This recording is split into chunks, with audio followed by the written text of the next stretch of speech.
vamos a seguir predicando acerca de la resurrección de Cristo, evidentemente, y las implicaciones que esto tiene para nosotros. No lo haremos desde los Evangelios, pero hoy, domingo de Resurrección, acudiremos a la primera carta del apóstol Pablo a los Corintios, capítulo 15, no para considerar completamente todo el capítulo, que además, como sabéis, es un capítulo extenso, sino para enfocarnos de aspectos importantes y fundamentales acerca de esta doctrina, vital, fundamental, de nuestra salvación.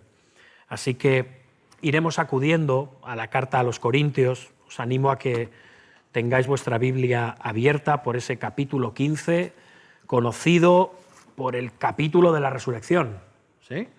Y allí estaremos viendo cómo este capítulo nos está hablando de esta magnífica doctrina y de esta gloriosa esperanza que tenemos por medio de la resurrección de Cristo. Así que vamos a pedir la bendición de nuestro Dios sobre su palabra, que sea Él quien nos hable en esta mañana por medio de la palabra inspirada por el Espíritu. Señor, nos presentamos hoy ante ti, delante de ti y de parte de ti, para traer a tu pueblo tu palabra. Señor, que tú nos hables hoy, que no solamente hablemos y ya, sino que esto tenga un efecto real por medio de tu Espíritu Santo en la vida de todos, en aquellos que somos tus hijos y en aquellos que van camino de serlo. Que por medio de conocer esta gloriosa esperanza, tú traigas salvación a aquellos que están hoy sin Cristo en este mundo. Que traigas arrepentimiento y fe, porque estas son las puertas a una nueva vida gloriosa, abundante y eterna. Te damos gracias, Padre, que tú nos enseñes hoy, que nos hables de la resurrección de tu Hijo Jesucristo, y es por medio de Él que te oramos, Padre. Amén. Bien, hermanos, pues la resurrección, como he dicho antes, es una de las doctrinas o verdades fundamentales o constituyentes de la fe cristiana. De todas las religiones del mundo, el cristianismo es la única que reclama, tal cual, reclama tener la tumba de su fundador vacía. Puedes ir a visitar la tumba de Buda o la tumba de Mahoma e ir en peregrinación allí, y allí se supone que están los cuerpos de estos fundadores de estas religiones. No es el caso del cristianismo. El cristianismo afirma que el pesebre está vacío, como recordamos tanto en las Navidades, y en el tiempo de la Semana Santa recordamos que la cruz está vacía y que la tumba está vacía. Y esto es así porque el Señor Jesucristo ha resucitado. No está en ninguno de estos sitios. Por medio de la resurrección también ascendió a los cielos y ahora reina desde allí. Y como os decía antes, tú puedes ir a hacer un peregrinaje a Benarés o a la Meca y visitar las tumbas de los fundadores de algunas religiones, pero no es el caso de Jesucristo. Sí, es verdad que algunos dirán, bueno, pero ¿a quién va a Israel a visitar la supuesta o las supuestas tumbas de Jesús? Porque ahí hay algunas, ¿no? Pero como dice la tumba, que es interesante, que los evangélicos o protestantes afirman que es la tumba del Señor, allí aparecen las palabras del ángel a las mujeres que hemos leído en el Evangelio de Marcos, ¿no? No está aquí. El que fue crucificado ha resucitado. No está aquí. Es algo que no debemos de olvidar.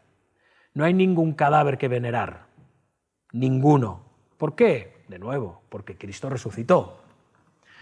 Pero por encima de lo importante que es esto, está el hecho de que la resurrección es parte de la obra redentora de Cristo, algo que olvidamos muchas veces.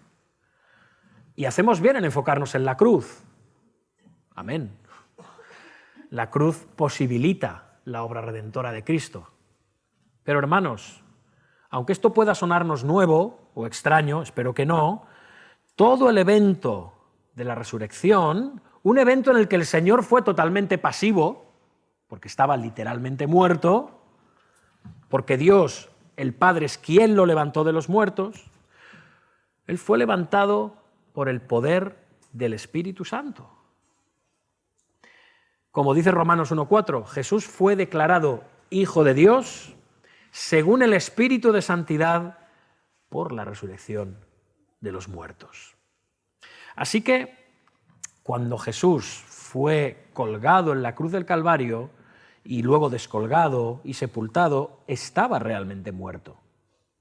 Esto es importante. Algunos afirman que el Señor estaba en estado cataléptico o algo parecido y que por él mismo llegó a salir. Si catalepsia es un estado en el que tus constantes vitales bajan completamente y tu corazón late una vez cada minuto y ahí te mantienes, ¿no?, en un estado de semiletargo, de hibernación. Pues algunos dicen que esto es lo que le pasó al Señor fruto de sus sufrimientos o del shock que sufrió y que entonces después el Señor se despertó dentro de la tumba y claro, él solo, débil como estaba, prácticamente desangrado, acribillado por los clavos y por la lanza y con todo el sufrimiento y el dolor y el desgaste físico y destructivo que tuvo su cuerpo, pudo mover él solo esa piedra de varias toneladas y salir. Bueno, se necesita más fe para creer esto, realmente, creo yo, que incluso en la resurrección. Otros dicen que el cadáver fue robado. Claro, vinieron los discípulos y lo robaron en la noche. Los discípulos que lo habían abandonado y habían huido cobarde y miserablemente en el momento de su apresamiento en Getsemaní y que lo habían dejado totalmente solo, fueron los que después se enfrentaron a una guarnición romana que estaba guardando la tumba para sacar el cuerpo del Señor Jesús y luego estar dispuestos a morir por proclamar la resurrección de Cristo sabiendo que era una mentira, ¿verdad? Creo que también se necesita mucha más fe para creer esto que quizás en la resurrección. Pero de nuevo, el Señor era un cadáver, literalmente. El Señor había muerto, su alma había abandonado su cuerpo y había ido al Padre. Así que lo que había en la tumba era un verdadero cadáver, en todos los sentidos. En la tumba que José de Arimatea cedió para enterrar a Jesús, se sepultó a un verdadero muerto. Un cadáver sin pulso cardíaco, un cadáver sin ondas cerebrales, un cadáver sin procesos celulares, ni estímulos, ni impulsos nerviosos, un cadáver sin respiración, vamos, con la sangre totalmente coagulada en sus venas, iniciando un proceso de descomposición. Hermanos, un cadáver. Jesús estaba muerto. Y como un hombre muerto en su humanidad, estaba totalmente, obviamente, imposibilitado de llevar a cabo ninguna obra. Por eso suena extraño cuando decimos que la resurrección forma parte de la obra expiatoria de Cristo, porque ¿qué podía hacer el Señor? Jesús estaba muerto. Esto lo podemos ver en 1 Corintios capítulo 15, versículos del 20 al 27. Acompañadme. 1 Corintios 15, versículos del 20 al 27, y de nuevo mantened los puntos de vuestras Biblias allí. Mas ahora Cristo ha resucitado de los muertos, primicias de los que durmieron es hecho. Por cuanto la muerte entró por un hombre, también por un hombre la resurrección de los muertos. Porque así como en Adán todos mueren, también en Cristo todos serán vivificados. Pero cada uno en su debido orden. Cristo las primicias, luego los que son de Cristo en su venida. Luego, el fin, cuando se entregue el reino al Dios y Padre, cuando haya suprimido todo dominio, toda autoridad y potencia, porque es preciso, lo preciso es, que Él reine hasta que haya puesto a todos sus enemigos debajo de sus pies. Y el postrer enemigo, que será destruido, es la muerte, porque todas las cosas las sujetó debajo de sus pies. Y cuando dice que todas las cosas han sido sujetadas a Él, claramente se exceptúa a aquel que sujetó a Él todas las cosas. Así dice la palabra del Señor. De nuevo, la resurrección forma parte de la obra redentora de Cristo, tanto como su encarnación y su crucifixión y muerte. El apóstol Pablo en esta porción de la carta a los Corintios da la interpretación apostólica de la resurrección. Sabéis que el mejor comentario del Antiguo Testamento es el Nuevo Testamento. ¿Bien? Y si queremos encontrar las doctrinas que definen nuestra fe, sepamos que nuestra fe es apostólica. Nuestra Iglesia es católica y es apostólica, no es romana. Tenemos una fe universal y tenemos una fe apostólica. Pablo explica la resurrección y además es muy interesante, si os habéis fijado, porque está relacionando a Cristo con Adán. ¿Sí? ¿Hemos leído con atención? Está relacionando a Cristo con Adán. Hay una relación entre ambos. La función de Cristo es, por así decirlo, la del postrer Adán, la del último Adán o el segundo Adán y último, como queramos decirlo. ¿Qué trajo el primer Adán? Muerte a este mundo. El segundo Adán o el último Adán trae resurrección de entre los muertos. Así que el enemigo supremo que nos aflige a ti y a mí, que podemos vencer posiblemente cualquier cosa en este mundo con la ayuda de Dios. Sí, pero desde una perspectiva humana, la muerte es ese enemigo, la única cosa segura que todos vamos a afrontar, salvo que el Señor venga hoy mismo. Podemos decir que ese enemigo supremo que nos aflige a todos, desde la caída, o sea, la muerte, es vencida mediante la resurrección de Cristo. Cristo no solo ha vencido al mundo, a Satanás, al pecado, también ha vencido a la muerte. Y no simplemente en su caso, bueno, ha vencido Él. No, nosotros con Él. Porque Cristo, es curioso cómo lo describe aquí Pablo, vino a ser las primicias, el primer fruto, la primera parte de la cosecha, de la gran cosecha de la resurrección. Nosotros formamos parte de la resurrección. Cristo ha resucitado y nosotros con Él también hemos resucitado y resucitaremos. Es decir, cuando Dios levantó de la muerte a Jesús, también resucitó a todos los que estaban en unión con Él. ¿Sí? Estos, en un sentido, ya disfrutamos de una resurrección espiritual. Disfrutamos de una primera resurrección en nuestras almas. Estábamos muertos en delitos y pecados, es decir, muertos espiritualmente, y ahora estamos vivos en Cristo. Pero en la segunda venida de Jesús disfrutaremos de una verdadera resurrección corporal semejante a la de Cristo, a semejanza del cuerpo glorificado y resucitado de Cristo. Esto es lo que nos aguarda. Así que, hermanos, como dice un famoso libro, el cielo no es el final, es la sala de espera. Aún nos aguarda una gloriosa resurrección en el cuerpo, pero en cuerpos glorificados. A un cuerpo superlativamente más glorioso que el que pudiera tener Adán al ser creado. ¿Cómo es un cuerpo glorificado? No lo sabemos. Pero es lo que esperamos tener. Un verdadero cuerpo físico resucitado, físico pero glorioso resucitado.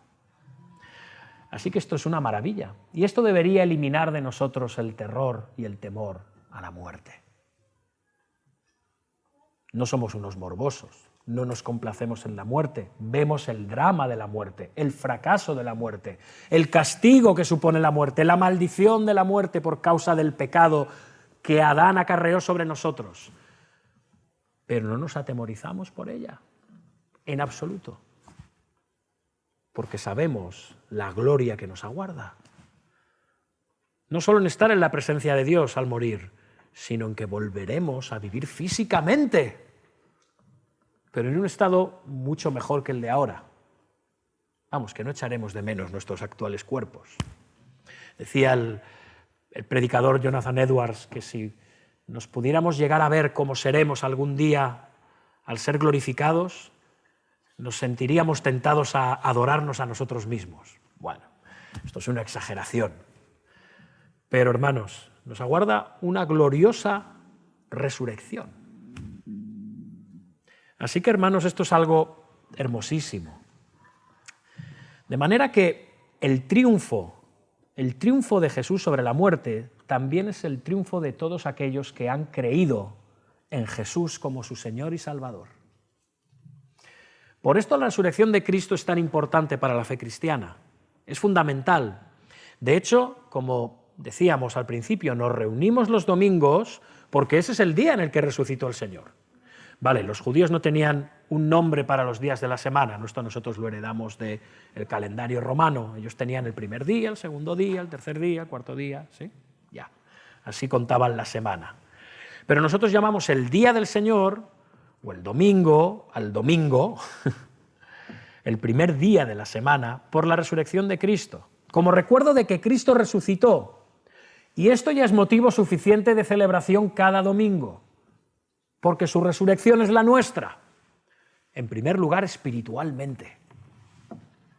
Yo no sé a qué vienes los domingos, espero que vengas a adorar al Señor y a recordar su resurrección, y a alegrarte y a gozarte y a descansar en ella. Claro que es el día de reposo, porque descansamos de obras muertas, descansamos del temor a la muerte y nos gozamos en la novedad de vida y descansamos en ello y en su obra salvífica. Y regresando a la resurrección misma, como hemos dicho, el cuerpo de Jesús estaba verdaderamente muerto, por si alguien pensaba que el cuerpo de Jesús no era un cuerpo humano, como enseñaban algunas herejías al principio de los tiempos de la Iglesia, que el cuerpo de Jesús era una especie de semicuerpo, pero no era realmente un cuerpo, es algo que luego fue desintegrado y ya está. No, en absoluto. Era un cuerpo humano muerto. Jesús fue plenamente Dios y plenamente hombre. Y aquí lo que vemos es una analogía con el episodio de la muerte de Lázaro, a quien Jesús resucitó, ¿recordáis? Capítulo 11 del Evangelio de Juan. Lázaro, en el momento en el que Jesús le resucitó, llevaba 4 días muerto. 4 días. Estaba totalmente imposibilitado para hacer absolutamente nada. ¿Qué hizo Jesús? Le hizo un boca a boca, le hizo un masaje respiratorio, ¿no? ¿Le administró alguna medicina? Hermanos, ni siquiera lo tocó. ¿Recordáis? Y lo tocó.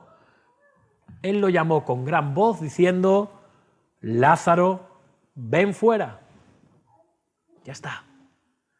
Dio una orden y a la orden, al mandamiento del Hijo de Dios, Lázaro, que estaba muerto, vino a la vida. Y esto nos lleva al impresionante relato del principio de la creación del universo por parte de Dios. Es impresionante por sí mismo, ¿verdad? De cómo la vida tuvo lugar, de cómo todo llegó a existir de la nada, de lo que no era. Ni un choque de átomos, ni universos paralelos, ni teoría de cuerdas, ni un Big Bang, ni partículas eternas que se autorreplican por el mismo choque. No. La vida, con todas las cosas que hay en este universo, llegó a ser por imperativo divino, por una orden directa de Dios, por el mandato del gran Dios eterno, el Dios todopoderoso, quien dijo: sea la luz, y fue la luz. No necesitó más. El poder de su mandato, el poder de la voz de Dios, dio existencia a la vida. Y ese mismo poder de la palabra de Dios, encarnado en Jesús, es lo que hizo que Lázaro recobrara la vida y pasara del mundo de los muertos al mundo de los vivos y pudiera salir de esa tumba. Ese mismo poder de la palabra de Dios es el Espíritu Santo, el cual se movía sobre la superficie de las aguas, es el que produjo que se crearan todas las cosas. Ese mismo Espíritu Santo de Dios viene a la tumba en la que está el cadáver de Jesús, envuelto en grandes ropas de lino, y lo levanta de entre los muertos. Ya. Hay algo muy interesante cuando me estaba preparando el sermón, y no sé si habéis reparado en ello. Los 4 evangelios nos hablan acerca de la resurrección de Cristo. pero ninguno de los 4 evangelios la relata. Se nos habla de muchas cosas acerca del Señor, de su nacimiento, de su concepción virginal, de sus milagros, de cómo alimentó a los 5000, de cómo paró la tempestad, de cómo caminó sobre las aguas, de cómo resucitó a Lázaro, pero de cómo murió. Tenemos todo lujo de detalles, pero en cuanto a la resurrección no se nos dice absolutamente nada. Evidentemente eso también ratifica la autenticidad de los evangelios, porque ¿quién estuvo allí para describir lo que había pasado? No había testigos en ese momento. Por eso la resurrección de Cristo es el fundamento de nuestra fe, porque lo importante no es cómo Dios lo hizo, es que Dios lo hizo. Lo importante no es que Cristo resucitó, cómo resucitó, sino que resucitó. No hay más. Eso es lo único que nos tiene que importar de este hecho glorioso. No hay dramatismo y no hay una descripción de cómo entró poder en Cristo y cómo se fue quitando poco a poco esas vendas y se levantó. Nada. No lo necesitamos. Lo que nos interesa saber es lo que dice el ángel en Marcos, capítulo 16. El que fue crucificado ha resucitado. Mirad, no está ahí. Ya no está ahí. Eso es una maravilla. Piensa en eso. Tenemos que usar la imaginación. El domingo temprano por la mañana, las ondas cerebrales de Jesús empiezan a transmitir, los impulsos neuronales empiezan a caminar por la espina dorsal, los pulmones empiezan a percibir oxígeno, el corazón empieza a latir, la sangre se vuelve líquida otra vez y empieza a fluir por todo el cuerpo y a activar todos los procesos celulares. El cuerpo maltratado de Jesús se regenera y Él se levanta, vivo. Y ahora Él se deshace de sus mortajas, sale del estado de muerte y sale victorioso para siempre sobre su propia muerte y la muerte de este mundo. Claro, en este mundo secular y escéptico, que duda o niega la resurrección de Cristo, dicen, bueno, oye, mira, cuando uno está muerto, muerto está. Si resucitó es que no estaba tan muerto. Y si estaba muerto, ya te digo yo que no resucitó, se acabó.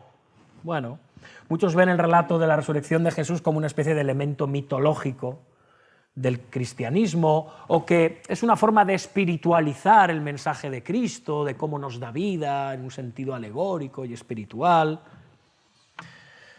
No, hermanos.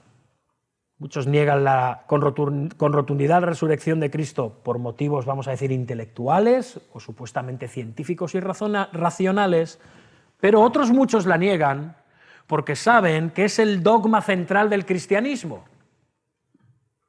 Sin él, como dice el apóstol Pablo, si no hay resurrección, somos los más dignos de lástima de todos los hombres.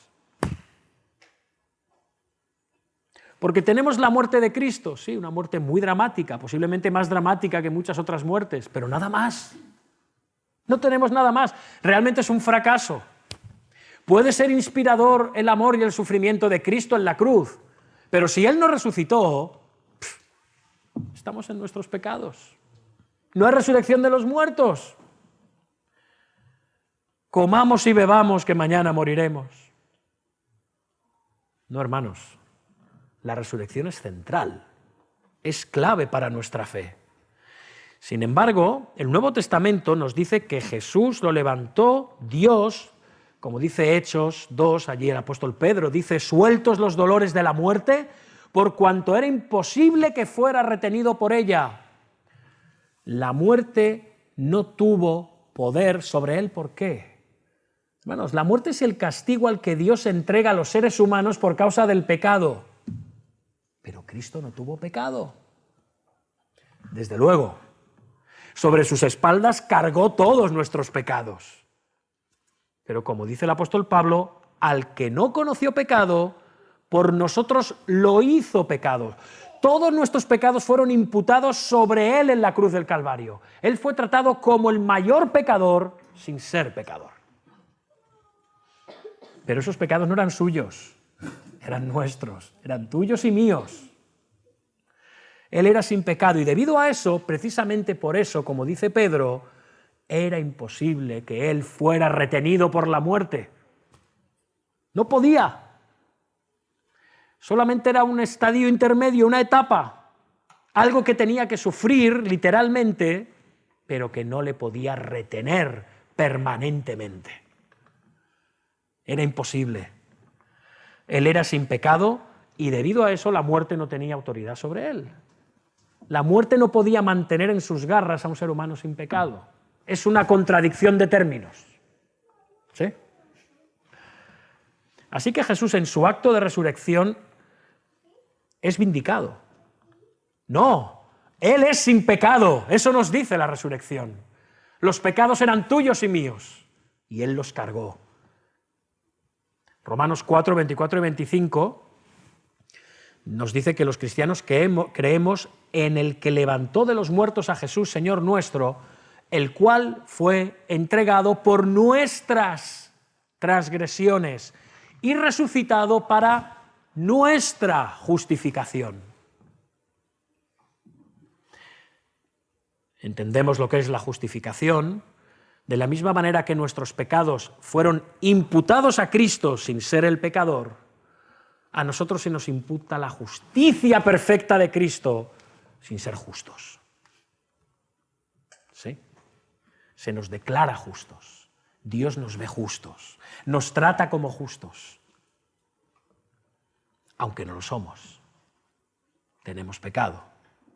Es una maravilla la doctrina de la justificación que ocurre una sola vez en la vida y a partir de ese momento podemos empezar a crecer en nuestra santificación poco a poco, por medio del poder de Dios. También en justicia, por supuesto. Todo el proceso por el cual somos justificados delante de Dios reposa en su vida, en su muerte y en su resurrección. El Evangelio está incompleto sin la resurrección. Jesús vivió una vida de perfecta obediencia, ofreció su cuerpo en perfecto sacrificio sustitutorio en favor de nuestros pecados, pero ¿cómo sabemos que ese sacrificio satisfizo a Dios? ¿Cómo lo sabemos? ¿Cómo sabemos que su entrega en nuestro lugar fue aceptable a Dios? ¿Cómo sabemos que esa ofrenda de propiciación fue suficiente para el Padre para que su justicia fuese satisfecha? El Padre, en la resurrección, dice que Él recibe el sacrificio perfecto de Cristo y lo aceptó para la justificación de los impíos. El Padre está diciendo en la resurrección, estoy satisfecho. Ya no hay condenación para los que están en Cristo Jesús. Él pagó por tus pecados pasados, presentes y futuros. Y eso es gracias a la obra de la resurrección. Y por medio de ello, Dios el Padre remueve la maldición de la muerte para ti y para mí. Y para todos aquellos que se han arrepentido de sus pecados y que han puesto su fe de todo corazón en esta obra completa de Cristo en su vida, muerte y resurrección. Por eso Él es nuestro Señor y Él es nuestro Salvador. Vayamos a Corintios otra vez. Seguimos en el mismo capítulo 15. Y nos dicen los versículos 42 y 43. Se siembra en deshonra, resucitará en gloria. Perdón, el 42. También así es la resurrección de los muertos. Se siembra en corrupción, resucitará en incorrupción. Se siembra en deshonra, resucitará en gloria. Se siembra en debilidad, resucitará en poder. En poder. Esto ejemplifica muy bien de nuevo. Se ejemplifica muy bien con la muerte de Lázaro. por parte de Jesús. Allí se nos dice que Lázaro durante 4 días estuvo muerto. De hecho, dice Juan que hedía, ya empezaba a oler. Era un cadáver que, aunque le hubiesen puesto perfumes y esencias y aceites, estaba descomponiéndose. Aquello no podía retener por mucho más tiempo el proceso natural de descomposición del cuerpo. Emitía un hedor nauseabundo. De hecho, la propia hermana de Lázaro le tiene que decir al Señor: ¿cómo? Si ya debe heder, o sea, el cuerpo está descomponiéndose, no hay ninguna esperanza. Lo cual era normal en cualquier cadáver, no era nada extraordinario. De hecho, el mal olor es parte de la realidad horrible de la muerte. Queremos camuflarlo embalsamando cuerpos, queremos camuflarlo vistiéndolos o maquillándoles, queremos camuflarlo aplicándoles frío mientras están de cuerpo presente.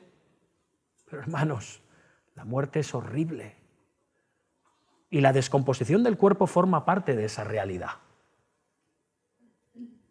Nos está diciendo que algo no está bien, que eso no debe de ser así, que no fuimos hechos para ello.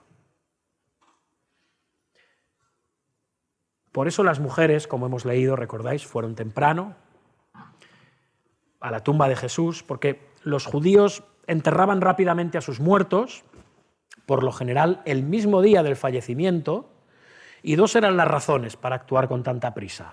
En primer lugar, claro, en un lugar tan cálido como el del Oriente Próximo, especialmente en la primavera, en el verano, hacía que los cuerpos se descompusieran muchísimo más rápido. Y la segunda razón era porque dejar que un cadáver quedara sin sepultar durante varios días, como era el caso de Jesús, recordad que estaba a punto de llegar el sábado, el día de reposo, por eso tuvieron que ir con tanta prisa para descolgar el cuerpo y enterrarlo en la tumba prestada de José de Arimatea.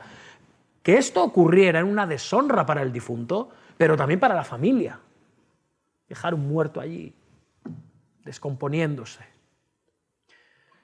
Así que era costumbre, como parte de honrar al difunto, tratar de ralentizar ese proceso de descomposición y hedor por medio de aplicar ungüentos, bálsamos, ¿sí? No funcionaba completamente, pero sí muy temporalmente. En el entierro de Jesús, esto se había hecho así tras su crucifixión, se había hecho a medias, por las prisas. Él había sido envuelto en cintas de lino y en una sábana que ya estaban impregnadas de por sí de ungüentos y de aceites, ¿sí? Para evitar ese proceso. Pero digamos que no era un ungimiento completo. Y esto fue rápido por causa de la llegada del sábado. Ahora estas mujeres iban a finalizar ese proceso. Pero de nuevo, aunque esto se hubiese llevado a cabo perfectamente, tarde o temprano el cuerpo de Jesús, debido a la descomposición, habría empezado a heder insoportablemente, como cualquier otro cuerpo muerto. Así que el cuerpo de Jesús fue puesto en la tumba en corrupción. Pero el mismo cuerpo que estaba en corrupción es el mismo cuerpo que salió en incorrupción 3 días después. Y de forma intencional fue resucitado con las marcas de los clavos en sus manos y en sus pies y con la herida en el costado, por causa de la lanza de aquel legionario, para certificar su muerte. Para certificar que realmente él había muerto, que no había sanado de alguna forma especial y que realmente no estaba muerto. No, había muerto. Todo esto con la idea de que pudieran identificarle con el mismo Jesús que había estado en la cruz. Bueno, ¿por qué tiene que resucitar así, no? Tenía un propósito: identificarle con el mismo Jesús en la cruz del Calvario 3 días atrás. Pero también hubo un cambio dramático en el cuerpo de nuestro Señor. En el momento en el que Él salió de la tumba, la forma anterior de su cuerpo fue glorificada. De nuevo, fijémonos en las palabras de Pablo que hemos leído ahora. Se siembra en corrupción, resucitará en incorrupción. Se siembra en deshonra, resucitará en gloria. Se siembra en debilidad, resucitará en poder. ¿Qué quiere decir esto? Que el cuerpo que salió de esa tumba ya nunca sufriría el decaimiento y la corrupción ocasionados por el tiempo, la enfermedad, la vejez y la muerte. Y de igual manera les ocurrirá a nuestros cuerpos cuando Cristo vuelva a resucitarnos en su segunda venida. Igual. Serán incorruptibles nuestros cuerpos. Se siembra en deshonra, resucitará en gloria. Se siembra en debilidad, resucitará en poder. Esto es lo que nos aguarda, hermanos y hermanas. En la vida de Cristo es muy común el patrón, si os habéis fijado, de humillación, camino a la glorificación y exaltación, en todo lo que le ocurre. Y aún el cuerpo de Jesús muere en humillación. Es una muerte humillante, pero es levantado finalmente en gloria. Ahora, ¿cómo de nuevo es un cuerpo glorificado? No lo sabemos, pero sí que es algo totalmente diferente a lo que somos ahora tú y yo. Totalmente distinto. Dice el apóstol, el mismo capítulo 15, versículos del 39 al 41.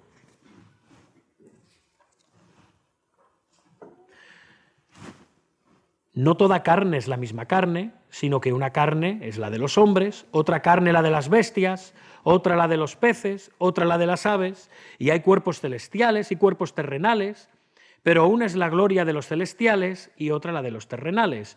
Una es la gloria del sol, otra la gloria de la luna, otra la gloria de las estrellas, pues una estrella es diferente de otra en gloria. ¿Qué quiere decirnos Pablo? Pablo está hablando de diferentes grados de gloria dentro de la creación de Dios a nuestro alrededor. La vemos permanentemente en la creación, la gloria de Dios. Pero algo que no hemos visto todavía es una humanidad glorificada. No sabemos qué es. Pero esto es lo que salió de la tumba. Un ser humano glorificado. El primero, Cristo.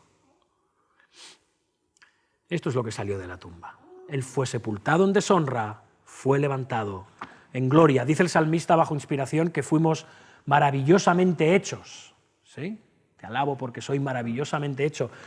Cuando nos fijamos en nuestros cuerpos, hermanos, sí, yo concuerdo que la creación del ser humano es una maravilla, pero somos tan frágiles. Y aquí estamos, a pesar de las enfermedades, a pesar de los achaques, a pesar de los peligros. Hermanos, nuestros corazones laten, pero si nuestro corazón deja de latir, dejamos de vivir. Y eso puede pasar ahora mismo. No quiero asustar a nadie, pero es la realidad. Podríamos decir que tú y yo estamos a un latido de distancia. Yo no sé, tienes un montón de latidos al día, yo no sé cuántos son al día, ¿bien? No lo he contado. He pasado todo un día contando mis latidos. Pero estamos a un solo latido de distancia de estar vivos o muertos. Uno. Así somos. Frágiles. Frágiles, esa es nuestra condición natural debido a la caída. Así que no podemos sostenernos por nosotros mismos en nuestra condición natural de forma indefinida, porque algún día el corazón se deteriorará y por sí solo ya dejará de latir, y mucho menos podemos vivir eternamente, muchísimo menos eternamente. Fuimos sembrados en debilidad desde que vinimos a este mundo, en la debilidad de nuestra carne. El cuerpo de Jesús fue puesto en la tumba en debilidad humana, pero la resurrección de ese cuerpo fue dejado atrás en poder y fortaleza. Dice Pablo de nuevo en Corintios, capítulo 15, del 44 al 49. Fijaos, se siembra cuerpo animal, resucitará cuerpo espiritual. Hay cuerpo animal, hay cuerpo espiritual. Esto de animal se entiende como físico, natural. Así también está escrito, fue hecho el primer hombre, Adán, alma viviente, el postrer Adán, espíritu vivificante. Mas lo espiritual no es primero, sino lo animal. Luego lo espiritual. El primer hombre es de la tierra, terrenal. El segundo hombre, que es del Señor, es del cielo, el cual es terrenal. Tales también los terrenales. Y cual el celestial, tales también los celestiales. Y así como hemos traído la imagen del terrenal, traeremos también la imagen del celestial. Hermanos, ahora podemos comprender el objetivo de la obra de Cristo en la resurrección. Nos da una nueva humanidad. no solo es una nueva esperanza, no solo es una nueva vida que además es eterna, no una nueva relación con Dios, es una nueva humanidad, es una nueva creación. Si alguno está en Cristo, nueva criatura es. Las cosas anteriores han pasado. Esa es nuestra esperanza por medio de la resurrección de Cristo. Restaura la imagen original de Dios en su pueblo y nos prepara para vivir eternamente en nuevos cielos y nueva tierra que esperamos según su promesa, donde morará para siempre la justicia. Hermanos, dice Pablo, ya concluyendo, capítulo 15, versículos del 50 al 57. Pero esto digo, hermanos, que la carne y la sangre no pueden heredar el reino de Dios, ni la corrupción heredar la incorrupción. He aquí os digo un misterio. No todos dormiremos, pero todos seremos transformados. En un momento, en un abrir y cerrar de ojos, a la final trompeta, porque se tocará la trompeta y los muertos serán resucitados incorruptibles y nosotros seremos transformados. Porque es necesario que esto corruptible se vista de incorrupción y esto mortal se vista de inmortalidad. Y cuando esto corruptible se haya vestido de incorrupción y esto mortal se haya vestido de inmortalidad, entonces se cumplirá la palabra que está escrita: sorbida es la muerte en victoria. ¿Dónde está, oh muerte, tu aguijón? ¿Dónde, oh sepulcro, tu victoria? Ya que el aguijón de la muerte es el pecado y el poder del pecado, la ley. Mas gracias sean dadas a Dios, que nos da la victoria por medio de nuestro Señor Jesucristo. Para concluir, hermanos, este es el objetivo de la resurrección. Estos son los beneficios y gloria de lo que conmemoramos hoy. No solo el hecho glorioso, escandalosamente desbordante, que nos deja sin aliento de la resurrección del cuerpo de Cristo. ¿Habéis visto cómo salieron las mujeres espantadas? ¿Cómo no iban a salir? De hecho, cuando el Señor aparece y se manifiesta en medio de sus discípulos, ellos también se quedan consternados. Pero ellos le vieron, ellas ni le vieron. Pero son conscientes de lo que le ha pasado. Es increíble. Es increíble. Ellas tuvieron que entrar en la tumba. Y por cierto, si alguien piensa que la tumba fue abierta para que Jesús saliera, se equivoca. Jesús no necesitaba abrir la piedra para salir una vez resucitado. Fue para que nosotros entráramos y pudiéramos ver esa tumba vacía como testimonio real de la resurrección de Cristo. Es el mayor anuncio que se ha podido dar jamás en esta tierra. El que fue crucificado ha resucitado. Mirad, no está ahí. El objetivo de la resurrección de Jesucristo, hermanos, es hacernos a nosotros de la misma manera, como Él. No divinos, gloriosos, por medio de nuestra unión a Cristo. Él ha sido resucitado por el Padre, no solo para vindicación suya, lo ha hecho por nosotros. Él es el primero que ha sido resucitado de esta manera, en gloria, en un cuerpo glorificado, pero de ninguna manera es el último. Todo aquel que cree en Jesús, aquel que cree que Él vivió, murió y resucitó, es hecho digno por Dios y por su gracia de estar un día ante Dios en gloria. Esta es nuestra magnífica y gloriosa esperanza. Todo aquel que se arrepiente de sus pecados y cree que Jesús es el Señor y su único Salvador, compartirá esta gloria de la resurrección, a diferencia de aquellos otros que resucitarán también, pero en corrupción y para condenación eternas en el infierno. Yo no sé si no estás hoy en Cristo, ¿dónde estarás ese día? Pero ese día de juicio viene. Dios no lo atrasa ni lo adelanta. Él tiene su día. Y ese día de juicio viene. Y cuando Él venga, hará todo aquello que dijo que haría. Traer perdón y salvación completas y justificación total a su pueblo, pero también condenación, corrupción y castigo eterno a aquellos que le han despreciado. Yo no sé dónde estarás tú si no estás hoy en Cristo, pero de nuevo, todo aquel que se arrepiente de sus pecados y cree que Jesús es el Señor, el único Salvador, compartirá la gloria de la resurrección. Tú puedes compartir junto con el pueblo de Dios la misma gloria de la resurrección. Esta es la esperanza última y gloriosa del pueblo de Dios.